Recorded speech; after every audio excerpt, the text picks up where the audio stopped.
Hey, welcome to Frame Rate. Nope. You said You I don't could. do You it. said I was the new host. Oh, wait. I did. When? You Abe tripping me said up. it. Did I say that? I Abe said did? it. I I said run we. it. Yeah, I said It's- we here at the Frame Rate make it so that the guest runs the show and like takes notes. I'm your host, David Bell. Today here. I have two guests. Oh, we're the guests. God damn it. Okay, I'm Michael Swaim. Welcome, I'm Abe Michael. Epperson. Welcome, Abe. And did you Well, say it's the thank show you. where we rate frames? It's the show where we rate frames. I Yeah, said did you- it. You got the cool. tagline? Good That's a job. cute Yeah. little tagline. I like that. Welcome, you and then- guys. How are you? What do you have to plug? Nope, that's the end. That's the end. Well, I mean, it's his show. All I right. mean, I guess it's your bit show. over. I finished Oh, the okay. bit. Damn, I was looking forward to this. No, It's a I'm good too bit. tired. We could bring it back later. It's It's up a to good. our whim. It's stated its welcome. It's fine. Yeah, we are talking about 2001, 1968's 2001 film by Stanley Kubrick, I believe. A Yes. Space Odyssey, we should say, the subtitle. Yes, that's right. And yeah, obviously, well, if you know film, I like to think that our audience straddles an age gap such that there are some people who would be like, I know of it, but I ain't seen it. I ain't seenst it.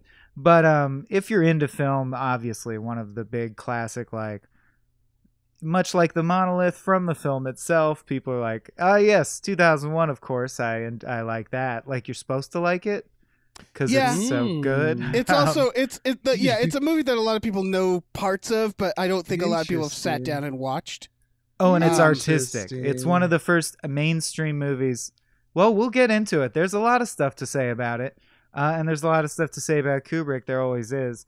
Dave, can you tell us why you picked this film of all the possible films we could cover on Frame Rate, and your relationship to it, like how many times you've seen it, and a little synopsis of what it's about, because it's actually fairly simple. There's not that many plot points.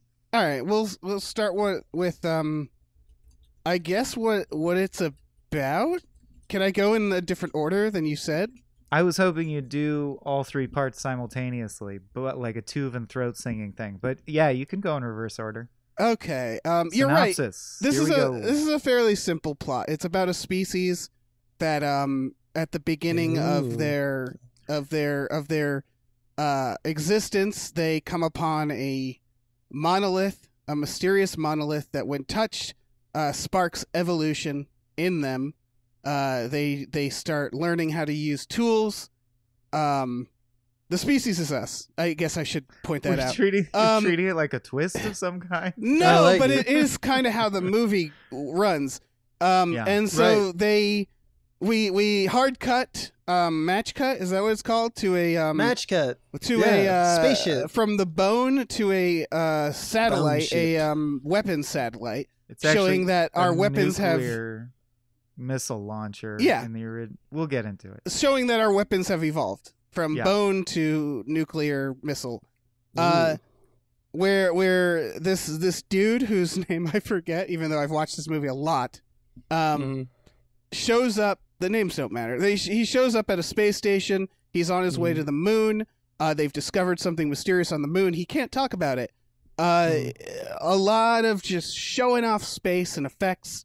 But more or less, he calls his daughter. He makes it to the moon. He's told of this buried monolith that they found. They have a meeting about it. He goes to see it. It seems to attack them when they try to touch it. It emits a high-pitched sound that very much upsets them. And we then cut to how many months later? It's 18, Dave. 18? 18 months. I didn't take any notes. And we're on a mission to Jupiter. I believe that scientist is one of the people who is in cryosleep Yes. aboard it, but it's just two astronauts. Just keeping the lights on, making sure everything's working, and Hal, a artificial intelligence that is nothing new. It's like their Siri, like it's just they're on ships. And as they get closer to Jupiter to find this other monolith, Hal slowly, first starts by predicting that something is going to fail on the ship. They remove the item, which requires a spacewalk, and they test the item to see that it is not going to fail, and Hal was wrong. They suspect there's a computer error. Hal, of course, says Hal says it's a human error. They suspect it's a computer error, so they go and they go into one of their pods that gets them to the outside, their little pod ships, and they discuss it without Hal being there to listen to them of what to do if Hal is malfunctioning and how they'll have to take him offline and how that's never been done before. Then we learn that Hal can read lips, or at least it's implied, as Hal watches them discuss them shutting him down. We cut to an intermission. Yep. Yeah. Also, if you guys watch this on HBO Max, they don't do the prologue sound thing. I noticed that. Yeah, that pissed me off. Yeah, it's like 3 minutes. Yeah, just and put they it just in. cut it out of the movie. Yeah, it was so weird. They were like, "Nah, we don't need this." It was like a HAL type AI. Just slapped it on. I like it. It makes it feel like it's a fancy movie. Exactly. You sit down and you're like, "Oh, is the movie started?" I feel like I can talk, but also this is putting me in a tone. Exactly. You know? It also, I think, is just for a movie like this, it works really well. Yes. So Hal, they go out to put the Hal suggests that they let the piece that was supposed to fail to reinstall it. So the astronaut, one of them goes out, leaving behind the only one I remember the name of, which is Bowman, right? Dave. Bowman. Dave. And You would remember that. I would remember it, yes. And Hal, while the other guy is out, he basically possesses the pod and hurls this motherfucker into space. Fucks him right up. Bowman has to go out and save him, and and while he's doing that, Hal kills everybody on board, all the people who are in cryosleep. The character we had been following in the first 40 minutes, dead. And Hal says he can't allow them back in because he knows that they're going to shut him down, and he thinks that will jeopardize the mission. When the reality is, of course, Hal seems to have become self-aware and is protecting himself. Dave does something very risky and gets back in, and proceeds to shut Hal down as Hal begs for his life. Hal slowly loses his mind, reverts back to his original, right out of the model, default, and dies. And they get to Jupiter, where the monolith, a bigger other monolith is there.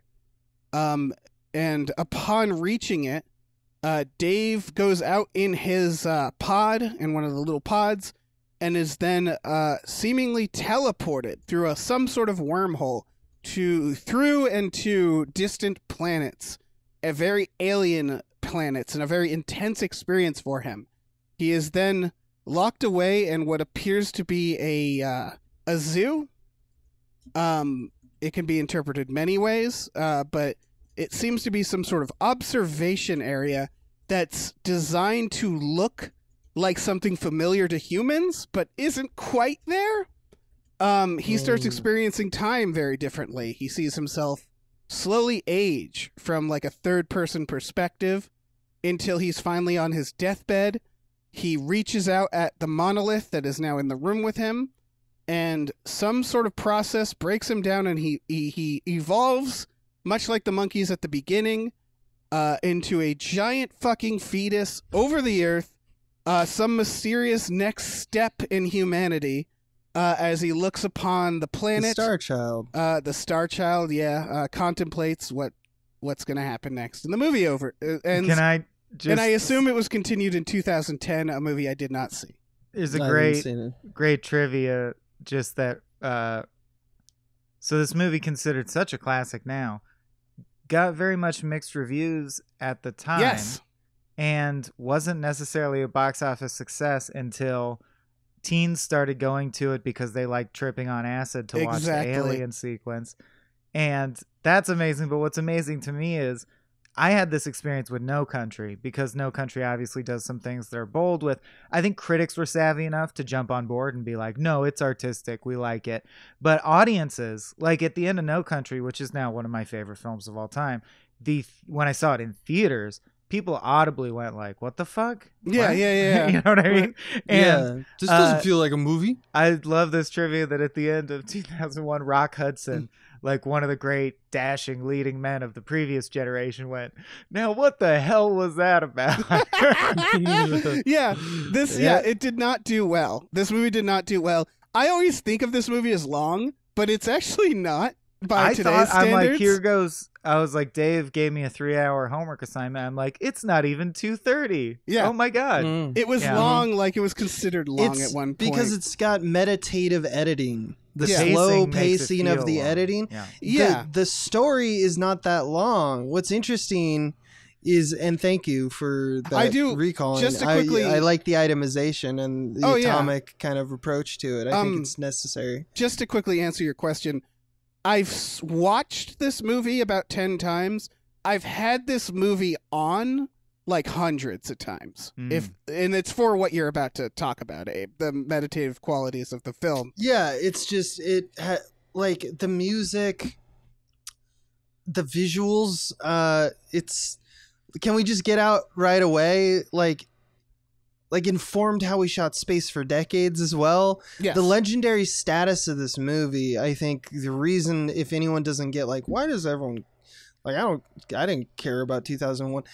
Try watching it on 35 millimeter if you ever get the chance before you die. I swear it's like taking drugs. Yeah. The movie is amazing. It puts for you that in a kind of- trance. Yeah. It really does. You whatever like is going on in your life, this just it's one of those types of films that takes you, shakes you out of whatever that is and just says, this is me now. We're you and me right now. In a way, if this is a reference that like pings for people, it's like Koyaanisqatsi with a story. Right. Yeah. And that's why the story is pretty bare. I mean, there is a lot of details, but it's really just like guy goes to space, robot might have gone crazy, guy meets aliens, becomes a energy. Well, here's I the like thing. that it's the emergence of three kinds of life, and it's sort of the most basic epic space opera you can do, Right. which is so cool because Kubrick called is it Arthur? Yeah, C. Clarke, and was like, I want to make the proverbial good sci-fi film, was the quote I found. And that's so it great. feels like, because it's about like at the standard human race's evolution into a new stage, into the future and the unknown, in a sci-fi way, the discovery of alien life and the discovery of artificial life. It's all the basic sci-fi tropes in a very vague way, but just like presented like a delicious flight of sci-fi. The thing about it is that, like, you're right, it's a simple story, but it's a gigantic story, and it's treated that way. So vast. So, like, that's the thing we forget, is I think it came out in a time where space movies were just, like, they weren't done like this. Like you said, it changed the way we photographed space, and it clearly inspired movies that exist today. You know, Inception and Interstellar both really come to mind. I think Chris Nolan, and in fact Chris Nolan to a lesser degree than Kubrick, drains the actors of a lot of the emotional highs and lows in their performances. I think because of Kubrick. Yeah. But it kind of is Kubricky, I'm realizing, yeah. Oh, I yeah, think and I think it your really works for this, though. You know, Spielberg was David Lean, you know, and he approached making art that way. He learned everything about the guy because he respected the hell out of his films. So he kind of became him a little bit. And I think Nolan did the same thing with Kubrick. But it's just, that's why I like it, is because I feel like we forget how insane space is. And then on top of it, it's us. It's an alien existence creating a singularity in man, and then us creating our own with AI. And that it's a big fucking deal. You could argue, do you guys think Hal became Hal because he got closer to the monolith? I want to talk about that. I want to talk about that a little later in the podcast. Because it's interesting. I still want to do like opening movements. It makes sense for this podcast to have movements that are broader in strokes. Sure. We can do whatever order you want. I have notes. But Dave synopsis for people who haven't seen it. Dave synopsized an interpretation of it, but I think it is intentionally open to interpretation. That said, our standards, we've gotten much better at that. Well, there's more of everything. There's more dumb shit now, but there's also, like, I would say, Midsommar is more open to interpretation. That's fairly mainstream. 2001, if you think about it for a minute, it pretty much makes sense. Yeah, that's but the thing. You have to imagine the time that it came out and the effect. Like, this was a big movie that my dad talked to us a lot about, Right. and how like my grandpa, who's like bitter, reclusive, shell shocked from World War II, drank himself to death and like never talked or cared about anything. One of the only like decent experiences they had was going to 2001, and at the end they like sat outside in the car in the parking lot and talked for like 3.5 hours with my grandpa being like, now what do you think that meant? What do you think this meant? And just going on about the movie. And I was like, it's pretty straightforward. It took you 3.5 hours to decode, and he's like, there was nothing like this at the time. It was mind blowing. Do you guys remember how Star Trek the motion picture has an intro that is just docking the Enterprise? Oh, and it takes, it's like, for sure. And it's like 6 minutes long. Not to mention the amazing, much lauded opening shot of A New Hope, where the fucking Star Destroyer comes into frame, is totally 2001. And not to mention the miniatures are like Star Wars directly quoting like hangar bays. Mm-hmm. Yeah, you know, like the way where Floyd lands on the moon before the moon base when they like dock with like the final leg of the journey. Right. It's literally a shot in Star Wars. Star Wars. Every movie that's ever shot space pays homage to this movie. It's great, whether or not they know it at this point. By the way, that's why it's amazing to like. Sorry, just one last thing, because something that he's the host, Mike said. Man. One thing that Mike mentioned, just like how Kubrick wanted to set out and make just like the standard version of it, like the book on the bookshelf that is just broadly on the topic, science fiction. Yeah. It's kind of incredible to me that they did that. Like, they nailed it before they even knew. Kubrick actually set out to create, I want the sci-fi that is like the start of all the genre, so to speak. Mm-hmm. Even though it wasn't like the first sci-fi, obviously. I want the one that everyone remembers and talks about, and then, you know, becomes like a part of the lexicon of that culture. He was absolutely right about that. That is insane to me. Yeah. Dave had something. Dave, you go. Yeah, I just wanted to note the guy who you mentioned Star Trek the Motion Picture, the guy who did the effects in that. Guess where he got his start?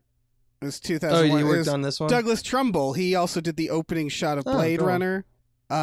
He does like basically every good model effect of this time. Yeah. Close Encounters of the Third Kind. He got his start here because he worked on a movie called To the Moon and Beyond for the World's Fair in 1964. And guess who went in to see it? It was Stanley Kubrick. And when he weighed 2001, he basically contacted the people who worked on that and was like, I want all of you involved with this. Yeah. And it can't be overstated, like the way that space is shot and the way starships and interiors are designed in this is so seminal that this is the movie that makes people think the moon landing was fake. This is one of the last movies made about like space before the moon landing really happened. And nowadays it's sort of filtered down to the point where people are just like, oh, I know there's some people who think it's a conspiracy that we didn't land on the moon and it's fake. But in the time, the conspiracy was specifically that Stanley Kubrick shot it while shooting 2001. This movie is so mind-shattering. Yeah, people were like, I see that space. I see that space. It just looks like Stanley Kubrick. The lady had their pen was floating, and the lady grabbed it with the Velcro I bet shoes. it's just Stanley Kubrick. Yeah. So that's how like much verisimilitude there was, which is amazing. The thing I also love about the space sequences is how goddamn long they take. Because, I mean, it's one of the things I think it's one of the first things that movies that took from this movie got rid of. Star Wars, Star Trek, where they're just like, yeah, no, it's 30 seconds. We're in and out. But like, again, space is a big deal, and what these ships are doing is a miracle. You know what I mean? That's the thing. And so he just wants you to fucking live in it and be like, no, this ship docking on this space station is beautiful and insane, and like it's alien, and we're gonna watch the whole fucking thing happen. Yeah, one thing that occurred to me: almost every film tries to be cohesive, unless you're like Enter the Void and you're trying to not be cohesive, and that's your thing. But usually that unity comes from themes, visuals. These are the big ones that like 99% of movies hit. It's so rare to have a movie about totally disparate, like the visual, the way the spare landscape of the Australopithecus sequence looks is so different than the way Jupiter is shot. Right. Obviously, and by the end you have like a psychedelic laser light show. So these things are visually disparate. The stories are in phases that are disjointed. The characters are not like dear to us, and we don't stay with them for very long at once. They're robotic, all of them. Yeah, its unity comes from its pacing. Yeah, and I can't barely think of any movies where they are unified by their pacing. The only other one I thought of is Baby Driver has conspicuous pacing. The Thing has like a very constant pace. Think about the start of The Thing, and it dun dun, and it's just, that is the speed of the entire film. Like it's a helicopter slowly following a dog. But yeah, you're absolutely right about the visual brilliance, and I can't stress enough because there's reasons to not like Kubrick, and honestly, like sometimes we should really think about that. There is no denying in my mind that he was brilliant with visuals. There's a reason why we respond to his movie. Because I was watching this movie this time, and something I noticed and I just kind of admired this way through is just how the visuals, it doesn't just stop with like the mind-bending visuals we get towards the end of the film, or the lengthy sequences of miniature work that just look amazing at the beginning of the film. There's so much to like about those, but just the simple stuff he's so good at. When Poole is the name of the astronaut who dies via Hal, like in his EVA suit, hurling right? him into space. And just close your eyes and think about him struggling because he's losing oxygen, right? The violence of him like kind of trying to grab at his own like cord. It's not just, and then there's literally a strobing effect because of the lighting that's happening. But if you just think about how his hands are moving, it's something a little, what it's called is he's shooting at a higher shutter speed. And there's no reason to really do that in that moment other than Kubrick saying, I want to. I think that's the right shutter speed. I'm not going to use the shutter speed that we normally use. I'm going to use one that makes you go like, it's a little stroby, and it feels too much kind of like Gladiator. Draws the eye to the fluttery fingers. Yeah, like Ridley Scott did that with Gladiator, where you see the little like just morsels of little dust or whatever, like the ground. You can see granular. He did that with just him. He was just like, that spoke to the violence of the moment. It's those kinds of instincts, I think, that we don't talk a lot about Kubrick's ability to kind of hone in on and just perfect. Yeah, this is kind of why this is my favorite Kubrick film, because obviously a lot of behind the scenes reasons to not like Kubrick. If we're going by just his work, I would say one of the problems with Kubrick is that he doesn't tend to understand people. Yes, he's not, or empathetic. rather he's not interested in them. That doesn't mean, like, I love The Shining, I like a lot of his work, but there's always that disconnect. This is not about any one person, and it works to his benefit. It's like he's shot, appropriate for it. It's shot in a way that's almost very mechanical. Everything, the shots are very still or on tripod, and they pan very as much as they need to. The close-ups are only when it's like something you have to see. And it works to increase the tension, but it also is still shot in this, like when Hal is reading their lips, we see a close-up of their lips and a close-up of Hal's eye. And that does the thing. It's very matter of fact. Yeah, business as usual. Yeah, it's like watching ants.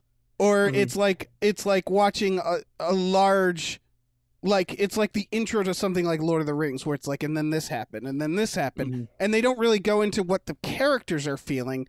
He shows evidence of their connections to people, their parents, their kids. But it's also very matter of fact. And for a movie that's showing, like, I'm literally going to just show the, like, major advancements in humanity, like their conception, and then their next evolution, and them becoming gods themselves. It's just very detached, and it's detached on purpose, and it's part of why I love it in a way. Yeah, it's like this person begat this person. I'm just the facts man. Yeah, you know? The fact that I don't remember the characters' names, like, it's because it's to me it's like a painting. It's something I put on.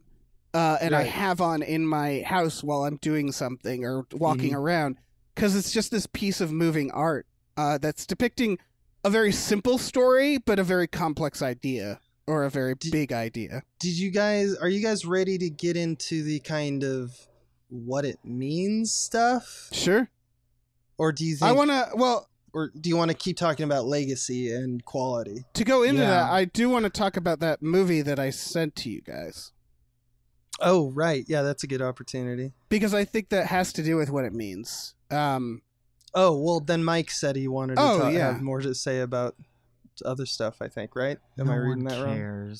I care. What do you mean? I just wanted to compare it to, like, a couple of films, because I think, unlike The Shining, which is, you always want to make your movie look good, especially if you're Stanley Kubrick, but I do think 2001 holds a special place in his pantheon because of the milieu and, like, how he knew the visual impact is the whole point. Because even the way, from the very beginning, the way he shoots Primordial Earth is fucking breathtaking. It is. Yeah. Yes. And so it reminded me of stuff like The Revenant, where you're just like, I just wanted to prove I could fucking do that. Like, go there and shoot those things and bring back those pictures. And and Ponyo, which was an interesting story, because it was the one where Miyazaki was like, I saw Finding Nemo, and I just wanted to prove that it doesn't take CG to render, like, 1,000-layer vibrant undersea That's great. situation. Yeah, and that's why he came out of retirement the 8th time to do Ponyo. Yeah, because he's single-handedly trying to hold the river of the future and holding animation together. Yeah. He told his son he wasn't good enough and made him go to a different studio. Yeah. So, like, there's no... Anyway, that's a different thing. And then just how much it kind of... I'm sure it sucked for the dude, because Kubrick had a guy composing score for it and strung him along for about, I think, half the production process, is what IMDb says. And it wasn't until the premiere then where the guy went to the movie that he saw, he didn't use any of my music. None of it. And Kubrick said, I always intended to use classical music, but the suits were nervous, so I had a traditional score made, but I always knew I was going to ditch it. And it's like, that's the kind of dick Kubrick is, all well and good. But it did make me realize how much it's another thing that he's consciously doing is it's an opera. It's a filmed opera. It has the pacing, the scale, and the emotional involvement of an opera, which is not much. It's all allegorical. It's full of movements. And the last thing about, like, the texture, and then we'll talk about what it means, is in that context of, like, it's like a rock opera, so to speak. That combination, the sensation I get from the opening shot of the sun, moon, and earth lined up, with Thus Spake Zarathustra, which of course has been paired. But that moment, it reminds me of nothing so much as I think of it every time as the beginning of the track, Everything in Its Right Place, where you're just like immediately in. I'm Yeah. just Just like lock the fuck in. Yeah. Yep, I'm in. The absolute, like, all right, I do want to, the textual beginning, because it's so important, because when you think about the first 4 minutes of the movie, that is the moments that it's like, I fucking got you. Yeah. Were you sad a second ago that you were about to watch 2001? Guess what, motherfucker? I'm here. And it does this trick to me every time. We're like, did you think you were going to be bored because it's slowly paced and you've seen it before? Nope, Right. You're engaged. You're engaged. The first 3 minutes, and not if you watch it online these days, apparently. Yeah, it's really fucked is up. The 3 minutes of black. Imagine Overture. the gall a filmmaker would need these days to start a movie like that. Yeah. Right. Well, I 3 think minutes black Tarantino with did it, didn't music. Oh my God, did he? he? He did it for the wrong movie. So this David Lean, I always associate with David Lean. I know it's just a bunch of filmmakers. The intermission, and the musical That was all standard. Yeah. Fucking, he did it for Hateful Eight, which is the that's right. least epic film he could do it for. Yeah, He just did it because he wanted to. It's not really in the genre of exactly. Western, It's whatever. It was he had watched a movie the month before and wanted to do it. Exactly, and it didn't matter if the script it worked or not. That's so funny. But I always, for this, I think it's so appropriate because it's almost like being born. Like you hear the movie for a while and you have to like live in it. In. Yeah. But the fact that like the first actual like filmmaker move that is done, other than that, which is a choice, but that to me feels like that's something made before the film. Like the first like, oh, I feel the hand of the edit. There's a pacing now. I'm getting pictures and visuals. Obviously, the sun, moon, earth kind of shot. But the fact that it takes the biggest swell in Thus Spake Zarathustra right on a Stanley Kubrick production. Yes. The fucking balls on this guy. Yeah. The fucking balls on this guy to be like, in eternity, in the encyclopedia of science fiction, everybody. The thing that goes on the shelf first. My movie. Yep. This is it. It's such, here, baby. It's such egotistical bullshit. It's like doing what Tarantino did in because in Tarantino, you know, he loves this kind of posterity's, bullshit. He did it. He's like in Inglourious Basterds. He says, "My masterpiece." He did it at the end. This guy had even more balls. He did it at the beginning. Yeah, I fucking love this guy. I love to hate this guy sometimes. Yeah. The music in this big asshole. It's funny because it doesn't always match up too. Like there'll be big musical swells for like a shot of the captain walking out, and you're like, "Whoa, shit!" Because he edited a little bit to it, but it does feel very loose. Like when the titles do come up, like when the actual title 2001: A Space Odyssey comes up, it comes up like almost as an afterthought in the musical moment. It's like, it's a great moment. I noticed that more this time for some reason. I know I'd noticed that before, though. By the way, in that beginning, also the first and last 20 minutes of this film, there's zero dialogue. I just want to note that the zebra that is killed in the beginning is a horse that they painted. Oh, great. So they took a horse corpse and they painted it to look like a zebra. Because you can't movie magic, baby. Yeah. And yes, those were humans in gorilla suits sure were. Yelling at tapirs in a soundstage. Yes, there is a reflector dish that is unique, and it's created for photography. Still photography mainly. It's a gold reflector, and that's why the leopard's eyes shine in that one shot like a terrifying ghost. It's so because they just were kind of holding it up to him. So if we're getting into meaning, I do want to note that I think that this is actually his simplest film, because I mean in terms of like story and like layers, because it's not about people. And I think people are way more complex. You know what I mean? Like, it's pretty straightforward.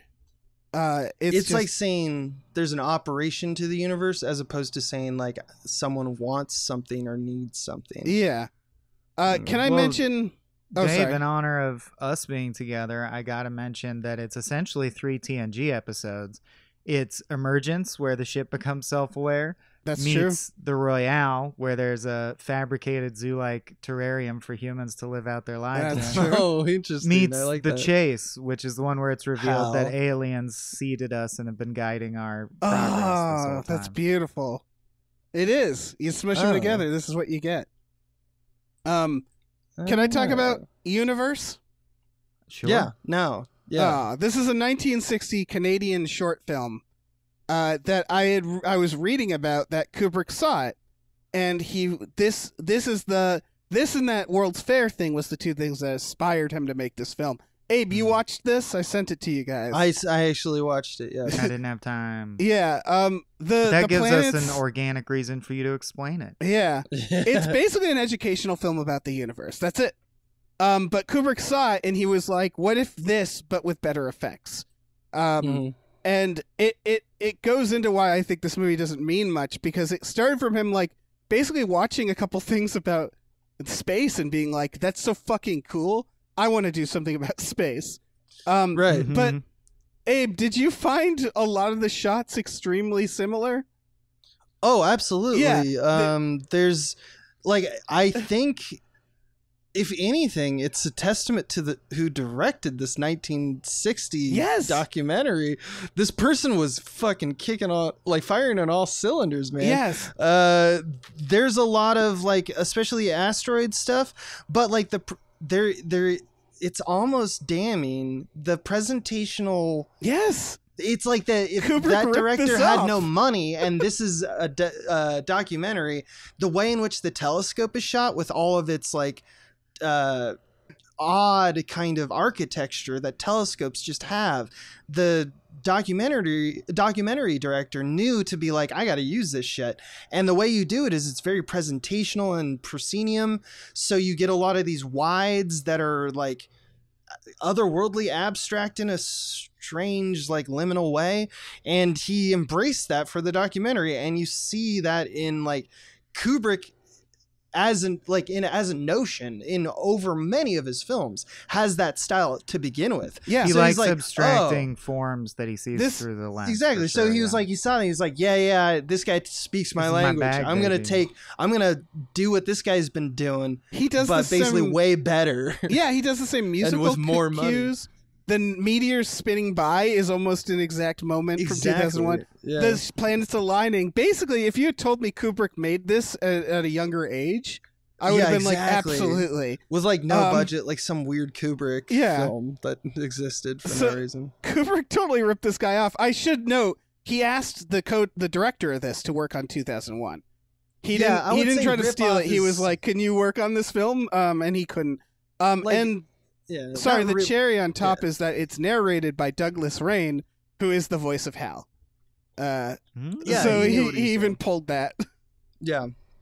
I don't know if I'd say ripped off, but No. I mean, I'm playing it fast. and especially given the fact that he included that person in the process of the film. He- you know? yeah, he ripped it off in the sense that he would use the term "ripped off" to say to the guy, "I want to rip off what you did." You know what I That's mean? yeah. Like- Especially Kubrick would have. I think a lot of other directors don't even have that kind of self-awareness to Yeah. be like, they just secretly take things. Yeah. And sometimes we're okay with it. Sometimes we actually embrace it and say it's like, that's what good writing is, for example. There was just something kind of nice about learning that Kubrick saw this and just said, "I want to do that." Yeah, and it like it's- demystified him. It mystified the fuck out of the guy who made this film, but it Yeah. demystified Kubrick for me, where it's like, oh yeah, he saw this and was like, "What if Yeah. this, but for 2.5 hours long?" Right. Interesting how he it's- always adapts from novels or short stories. I think he views the written prose as like a high form of art or something to Mhm. be derived I think from. he's classical in that regard, especially given what his kind of how he came up, because he worked for Life magazine, right? And he's just a photographer. He never Right. was the one choosing the stories. They were always chosen for him. He'd just go and make it as interesting as possible. By the way, it's Colin Lowe made. He was the co-director who Kubrick approached. I feel like I was should going to say we their should name. probably shout this guy out at some point. Yeah. So Yeah, I it's- guess that's great. he was also apparently a big influence for Ken Burns. So this dude, like, Sure. Oh man, yeah. Ken Deserves Burns took more all the credit. wrong lessons. yeah, I mean, Oh, you're saying like- Ken Burns watched that and learned, hey, I like these still shots that just sort of slowly pan over Just slowly photos. pan. Yeah, no, there's none of that shit in you. Like, but yeah. That's a Actually, different no, podcast. you nailed it. His 1957 documentary City of Gold used the slow pans and zooms across archival photos. Damn. Nailed it. Ken Burns later said that was the inspiration for his style. So this guy's just like kicking on all fucking. Yeah, this hell guy yeah, fucking dude. rocks. This guy just rules. Forgot his name already. Colin Lowe. Colin Lowe. Lowe. Thank you. Sounds like a band Oh, leader. holy shit. Sorry, he also helped develop the IMAX format. There you go. Jesus fucking That's Christ, dude. Yeah, this guy is. Flowers Why doesn't to anyone Colin know? Lowe. Christopher Nolan. That I don't know. It's just so many filmmakers you could say were inspired by this guy. Mhm. That man's name was Steven Soderbergh. Yeah. God, yeah. That is. I'm glad you showed that. That was a. It's worth a watch, Michael. I'll Yeah, check I it think out so. immediately after this. It's on YouTube. Universe. Just It's I on guess the search YouTube. for Yeah, Universe Colin Lowe. Just Google Universe. You'll get something, I'm sure. This was 1960. also. I have good trivia still. Yeah, Okay, dude. hit us with some trivia, baby. Well, this was also famously one of the films where Kubrick. So in other films, like in the case of The Shining, Kubrick did many takes to break people down, which wasn't as necessary in the making of 2001 per se, because there wasn't a Ooh. lot of emotion called for.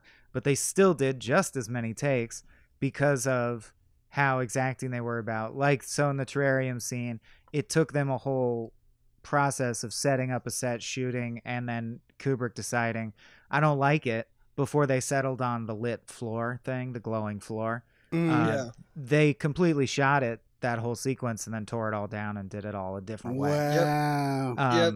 And so- it caused like a 3-week like delay or something like that. I remember Mm-hmm. that factoid from film school. Yeah, so there's just interesting stuff, like all the changes they went through. Not because he never like has other people in mind for the role per se, which is usually what you get with this stuff, but a lot of prop centric stuff. Like, they didn't settle on a monolith for a long time. At first it was a black tetrahedron, which is kind of like an anvil almost. I'm so glad they didn't do that. Didn't reflect light right, according to Stanley, so then they tried to use a transparent And cube. he's right.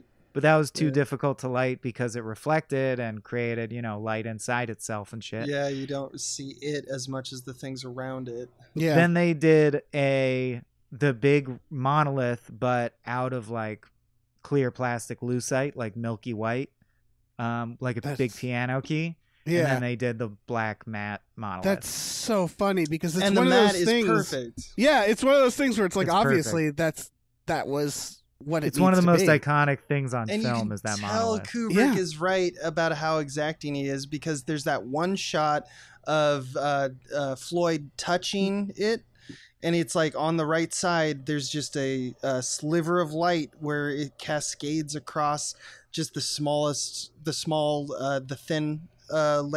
thin side of the monolith, and it just like, it's a beautiful cascade, Yeah. you know. And it's like, he's like, that's what I want. You clearly can tell that it wasn't doing that before, and that's why he was like recalling all these things. Mhm. He wanted to make sure it was that. Another Yeah. fun behind the scenes is because like, we talked about how he's meticulous and he's hard on actors.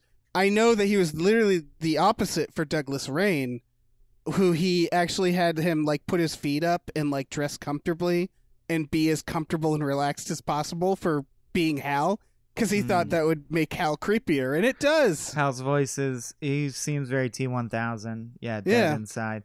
My man, and speaking of my dad and my childhood, another way that loomed large in my life is, it's pretty funny when you're 9 and your brother's 6. My little brother's name is Dave, and they're tantruming for like a toy in the store, and your dad goes, I'm afraid I can't do that, Dave. Oh, and yeah. they're like, no, I want it. That's I have funny. We got Yeah. a Dave here. I have had computers that I programmed, not programmed, Done the most basic form of program to Picked the respond to me error as Hal. found. Yeah, Yeah. exactly. Oh yeah, my Yeah. brother had the HAL error sound in Yeah, college. You gotta you have gotta- it if you your name's gotta. Dave. You gotta do I think it. there's truth.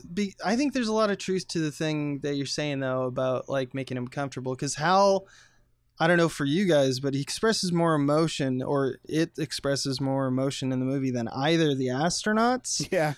And I find that points out an interesting contradiction. Not to get too much into what does Especially this when movie it's all going, mean. I can feel it. I can feel Yeah, it. exactly. It's talking My about mind is feelings going. and gut instincts a lot more than them, who are Yeah. just like, I disagree. This is just Why? not Why was I programmed to feel astronauts- pain? And I think that there's a contradiction that, like, I think Kubrick is aware of, or at least Clark is, which is that astronauts sometimes need to operate akin to performing like computers, right? They need Yeah. to be efficient. How a naturally, quote unquote, efficient computer is programmed to be sentient. I have a And theory. And yeah, I just feel it's interesting where they're meeting halfway, and it's kind of cool that they're on either side of the spectrum, yeah. performing the opposite motion. They're both being fakes. The Yeah. humans acting like a robot and the robots acting like a human. Yeah, I have a theory about that too, which is that we're supposed to be seeing humans at the end of this particular evolution. Like, Right. they're not phased by physical. space. They're not, they've seen it all. Like, nothing is impressing them. Nothing is impressing them. yeah, Whereas that's true. Hal is new. And Mhm. Hal has stuff to work out. It is pretty. It seems like intuitively, it just seems like quite a leap. I understand for filmmaking reasons why you just get on with it, but for them to be like, oh, he was wrong about this one detail, but he was trying to protect us, to immediately go, let's cut it. Let's give him the axe. Let's take him offline. Right. Right. That is a jump. I've heard theories that, like, I wish I could remember them properly, that Hal isn't sentient, that it's, like, actually a misprogramming where, like, the logic gate meant that he would have to make the thing fail and essentially kill people or something like that. Yeah. Well, I love, So- or the mission, but- or it would jeopardize the mission, or it was like That is Asimov's 3 laws getting fouled up like they Right. do, or whatever. it is very funny yeah. that it's a big deal that he has an error, because I'm like, my computer has an error 10 times a day. Like, I do shit to my computer that makes it have errors. yeah, exactly. And they're like, Yeah. it's unheard of. Well, so it what were you gonna also- say? Well, just on a basic level, it doesn't actually make sense for any computer to state with confidence, I am perfect, because that Right. then what measured your perfection? Against what do you measure Right. your perfection? It's impossible to determine that. Right. Like they That is a good nitpick. So, but that's just film logic. It's fine. It's like exactly what Christopher Nolan does. We're like, he's a Batman. Get over it, you know? Right. Yeah. I think I mean, believe me, I of all people think it's super fun to think about what if Hal really wasn't sentient, or what if Hal was only sentient because of the warping effect of the aliens or whatever. But I do think at the end of the day with 2001, I've come to a satisfying conclusion of what I think it means, and I think that's what it means. Like, it's settled deep within me, you know?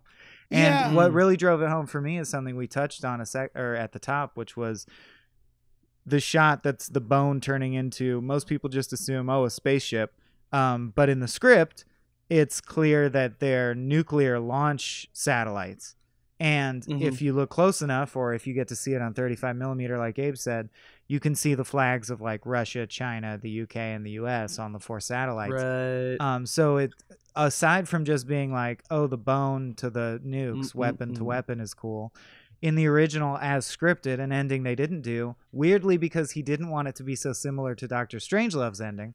But originally, the Star Baby does one thing, which is blow up all those All satellites. nukes. Yeah. So it's like, So I think it's pretty clearly also a modern parable at that time about Fuck. when we give up nukes, that will be a sign that we are evolving again. Fuck. I really like that, because there's a whole arc about our violence. Like, shutting down Hal is that as well, which the is dawn like, of man, baby. we don't give Hal the chance that we were given.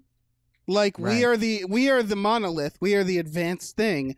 And the moment that Hal triggered his evolution, and we're too involved with Hal, and we have to kill him. That's why it's called the dawn of man and not the evolution of man. You Yeah. said evolution early up top, Dave, I and mean, I it actually was like, I don't agree. It sparks evolution. It sparks in us. No, it doesn't. It You don't think sparks so? No, we evolved into whatever that is. And then we became Homo sapiens because, according to this movie, with more evolution. It's not like that's where evolution started. All the monolith is, or I think what the monolith represents is, if you can phase into the next course of existence, it will make you help. It'll help do that. But until then, it's just going to give you the next technology so you can more effectively learn what this realm of life is. Right. So in the physical, before we become star babies and we're like energy beings, like basically it's all the same cosmic story. And the soul story of life for us physically is survival. And that means that there's going to be politics. We see that in the Dawn of Man as well. There's a section where the monkeys just go nuts at each other to claim the water hole, right? And then the third section of that, the tribes are more like we show them more atomically. We see family units, we see children, safety in numbers, and we see, oh, there's reasons tribes are good. And then when the monolith is introduced, we start figuring out the tools section, and then there's this like undercurrent within the monkeys that it's like, this is mine and I'll kill for it, you know? And it's because I think that the monolith represents the unknown, but also the unknown gives us new technologies, just like the cosmos has done and telescopes do. And what this all kind of heads off at is says that like, we are essentially, as man, we're the same as those monkeys. We're just using the new technology, better ways to kill ourselves. Well, yeah. Because once we get rid of the technology that the monolith gave us, quote unquote, that's when we're going to be able to access the next thing. Right. The monolith shows up at all those milestones too. Right. It's there on Earth, then it's at the moon, which is like, yeah, that's the first place you got to go. And then it shoots a message to Jupiter, which they then follow. Yep. And then it's like, can you get to Jupiter? If you can, I think of it as the carrot, the alien's carrot. Yeah, it's a drone. Yeah, it's a carrot. It's essentially a drone. Or like an information kiosk that's eventually going to direct you. I imagine. Well, I guess he gets there because that's what the laser lights are. It directs you to some like galactic headquarters where you go meet all the aliens or reach the next state somehow. You become a star baby.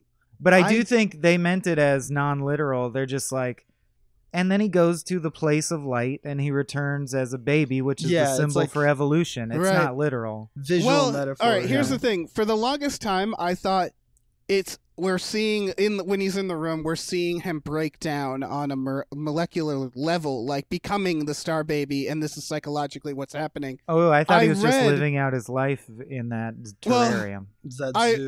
Right. That's the thing. I read a thing with Kubrick, and Kubrick was just like, yeah, I thought it was like an alien zoo. He hadn't thought about it that much, it seemed like. And he was saying, yeah, he experiences time differently in there. So, like, he is living out his life, but we are watching it from his perspective.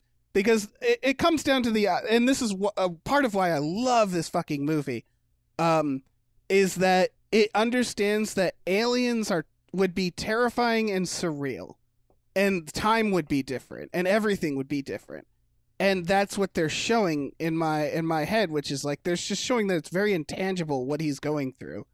And he doesn't fully understand it the same way an ant doesn't understand what we're doing. And so it's weird and surreal. And I really enjoy that aspect of it. Yeah. And it's hard to do. It's hard to do in a movie. Yes, indeed. I know what quote you're talking about. It's funny. He talks about, he's like, we only have to guess what happens when he goes back. It's the pattern of a great deal of mythology, and that's what we're trying to suggest. Yeah. So Kubrick's already positing, or at least the way he's talking about this stuff, is he's like, I'm here to make suggestions. Like, here's the thing, think about it. He's not providing purpose. He's not even trying to provide purpose. He's trying to suggest, how this mythology exists with us? Ever notice that? Yeah. That's a little bit of what he's doing, which isn't interesting. It's just the standard. So well executed. And it's all rated G, which is amazing to me. Oh, yeah.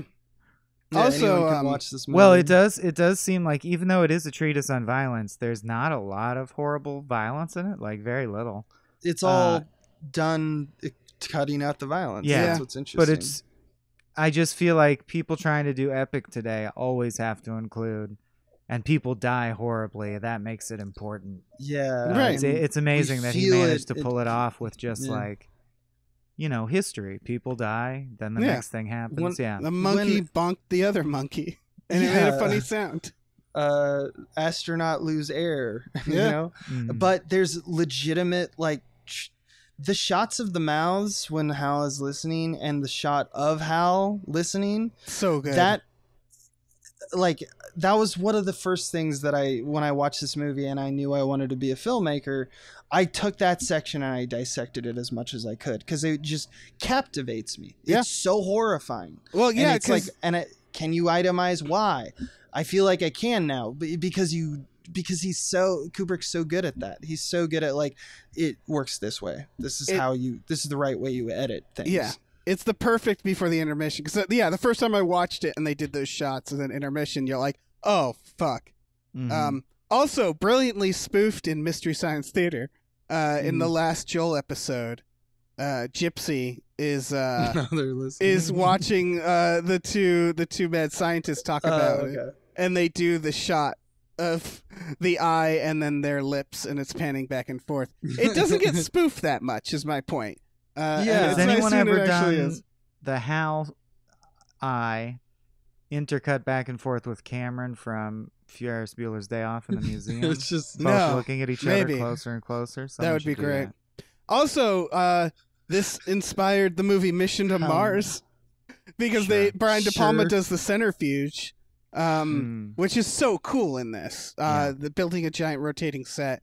He does it in Mission to Mars, and of course, Christopher Nolan would go on to use That's the same Inception technique. trick. Yeah. I have to admit that there is something that there's a few maneuvers in this that I don't get how they did it. Ooh, Which is hilarious because it's one of the movie, like, I'm pretty well versed in terms of how many movies, especially movies of this caliber, did all the things that they did. And I know how they did no gravity. It's very easy. Nolan did it recently. You've probably watched Inception and saw that he took hallways and just moved them on rollers with a big jib arm, essentially. Yeah. Or like a crane, and obviously they did the same thing here. That's where he got the idea. But there's a few shots I keep looking online, and all the online think pieces want to talk about, the one where Dave comes at the beginning of the film where he walks down like the stair or the ladder and then walks all the way over to Floyd, or not to Floyd, to Poole. And it's like, Poole was strapped down, and then you have your main actor while he rotates set and cameras locked down. We all understand. Can you imagine Kubrick being an actor and Kubrick being like, all right, so we're going to strap you down and hold you upside down. And it's Kubrick. And it's like, what if I'm having trouble? And they're like, I don't know, man. Sucks for you. You'll be fine. Yeah, you'll be fine. You'll be fine. Listen to this guy who's like, he's the safety guy. Yeah.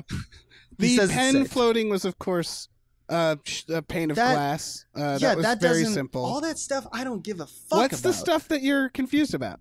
There's 3 shots where they do multiple gravities, and there's no way they're locked down. And it's mostly when the 2 astronauts are traversing the ship, like they're going to the EVA suits and stuff like that, where they're like getting in and out of things. There's another shot where it's when Poole gets like kind of ejected and Dave has to kind of go down the stairs.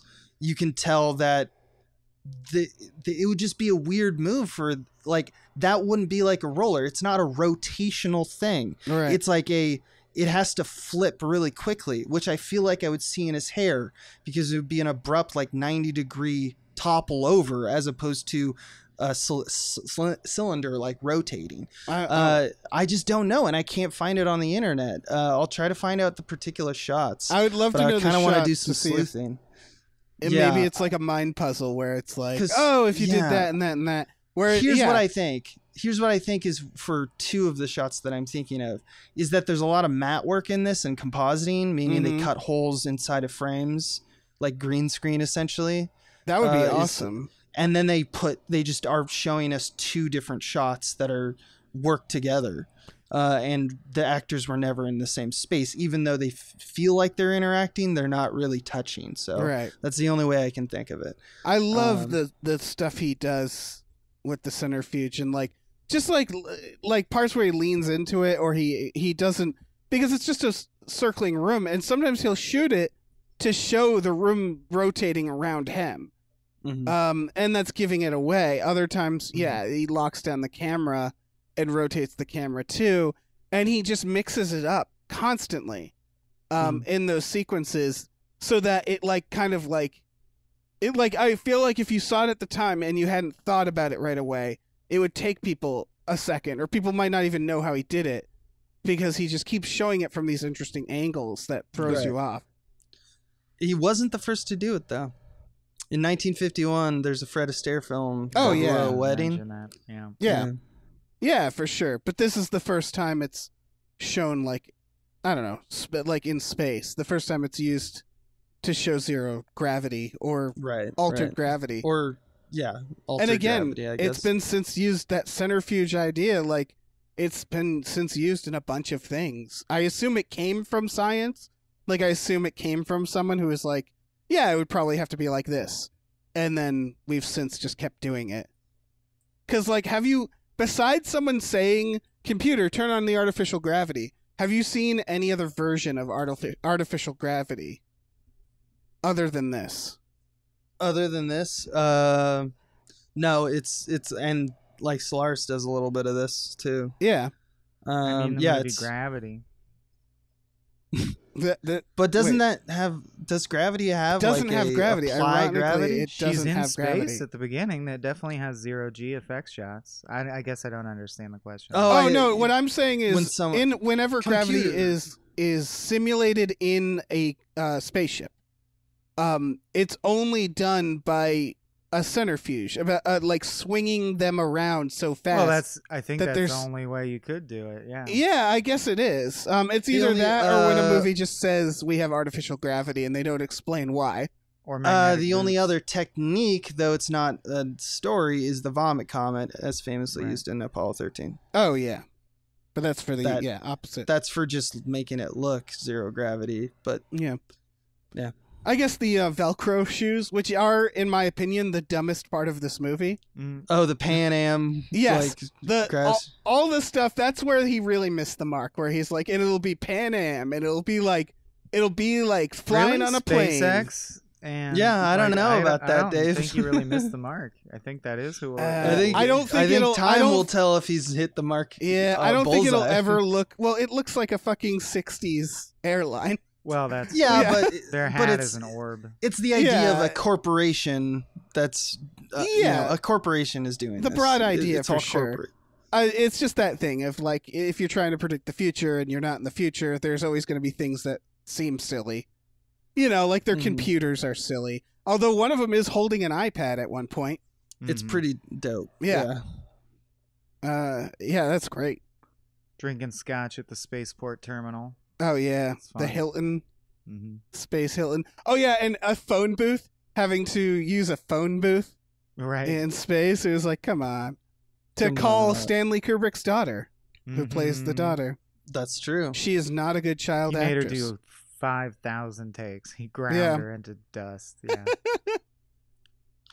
I think I know we're getting late, but I still want to talk about this movie. I love this movie. I love talking about it. I think there's something that this movie's saying, like this time around, like what you said earlier, Dave, about the emergence of it's a new life, you know, really rings true for me on this movie this time around, which is that like Hal's first interaction with Hal is with Dave and his sketches, right? Hal asks if Dave has second questions about the mission. Yeah. And when Dave kind of says, like, why are you asking? He answers, quote, it's difficult to define, and that, quote, it might just be me projecting my own concern about it. And that he's suspicious in general about the odd nature of the mission. That's like the same thing of saying, like, that we tell each other as humans that the unknown scares us, but it's like computer speak of it. But it is a sentient computer. I don't know. There's something about that. Then Dave says something like, "Oh, this is for the psychological report," and he goes, "Of course," like Hal does. So it's clear that Hal is already sentient, and doesn't and is not. It's not even questioned. It's trying to hide the fact that it is feeling worried about what's happening, right? And for good reason. They're gonna kill him. The true test of sentience is intentionally failing the Turing test to appear not sentient. Then you're sentient. Right, then you're sentient. Yeah, especially Blade Runner. Yeah, that's actually, I think that this movie has a great sci-fi answer for the question, what is intelligence? Which is very rare. I think most sci-fi films say magic. It's magic. It's whatever we are. Or soul. But when Dave soul. answers, there's like a BBC 12 interviewer, right? Talks to Hal, and he says, well, and Dave has the answer. He says, well, he seems like he has emotions. Of course, he was programmed that way so that we could talk to him. But as for having emotions, I don't know if anyone can reliably answer. And that's where the movie leaves it. Yeah. You know, we have basically just says we have no frame of reference to understand certain things from. I would argue that Hal saying, I don't think the movie leaves it there. I think Hal's demise makes it clear that he has real human emotions, humanoid-esque emotions. Right. I can feel my mind going. I can feel it. Please, I'm scared, Dave. That's I can true. Feel it. I God, feel like feel this my is a mind. statement of like Hal is just as human, quote unquote, as you. That I would say he's still that's Plus, that's I like what's that wonderful. interpretation because it makes that moment so tragic and upsetting. It's so tragic, but it remains its tragedy. I think all the reasons we like it is the same, but like I still don't think that that's a problem. I think he's still programmed to say stuff like that. Because we gave him language like, when you mean to say mainframe, say mind and stuff like that, so that we can better adaptively discuss what you mean. Right. You know, I really like that's the all idea of sentience is. Yeah, that's I the just- point. Is that we have no frame of reference what he actually feels, but he's responding like I'm in pain. I love the idea of programmers designing Hal, and they're like, so when we shut these off, you want them to have them beg for their lives? Like, oh yeah, that's a good idea. Let's do that. I think the implication is he intuits That's the good place. Fear of non-existence yes, like that. I think the twin 9000 on Earth doesn't have per se. Yeah. That's the idea. Is they run it by the twin Hal, and they don't come up with the same error to show that they are different. Like this version of Hal is the only version. I think he's reached. Yep. I think you're right about that. And I think that has implications up the line in the movie. And by that, I mean that, like, if Dawn of Man is a section that is trying to say, one of the things it's trying to argue is that one of the keys to life, in fact, all that we know of it, or all the movie presents of life, is that its key is it's attempting to survive. That's what we know about life. That's maybe all we know about life. We see that in Hal. It's absolutely the only thing, an arc we see in Hal as well. There's no difference from Hal saying, like, please don't, like, kill me, and that monkey getting hit by a bone. Right. There's just no difference. It's just how they kind of revealed it. That's what, I don't know, it's a sneaky theory to me. Yeah. This aspect of this movie. I didn't expect that I actually would have so much empathy, considering that it was done by Kubrick. Mm-hmm. Monkey getting hit by a bone had a funnier sound. That's the difference. Well, it could be called. It was wacky. That section should be called The Dawn of Machine, or it could be. Right. That Right. was smart. All right, can we get the hell out of here? It's a smart movie. Yeah, I sort guess. I like talking with you guys. Yeah, this has been fun. Thanks for having me on. Fun. I ultimately picked this movie because I never get to talk about it. And you guys were gonna let me. Really? Yeah, I mean, I have a podcast network with Tom, I could go to Tom and say, hey, let's watch this and talk about it. It's just that we didn't, we have to do like newer movies and stuff like that. And I just never get to talk about it. And I don't really have a favorite movie. This movie is like my automatic response to what's your favorite movie. But it's kind of because it's just like, it's the first movie that comes to mind when that question is asked. So I just really like this movie. And it's mainly that I just like existing in it. Much like I like existing in stuff like Star Trek. Yeah, it's just a really relaxing film. And then I almost forget until times like this. Oh yeah, and the movie itself is also good. Like, right, yeah. It's also just a good movie, but it's just, for me, I love the vibes. Yeah, agreed. The vibes are strong. Mm-hmm. It's a keeper. It's Are we keep or delete? Keep or delete? Mm-hmm. Okay. Yeah. That's not this one. It can be. Dave's the host. I don't know. We're not getting rid of movies. Did anybody see 2010, the year we made contact? No. Definitely not. I think I'm ready to see it. Yeah, I could watch that after this rewatch. That's a good idea.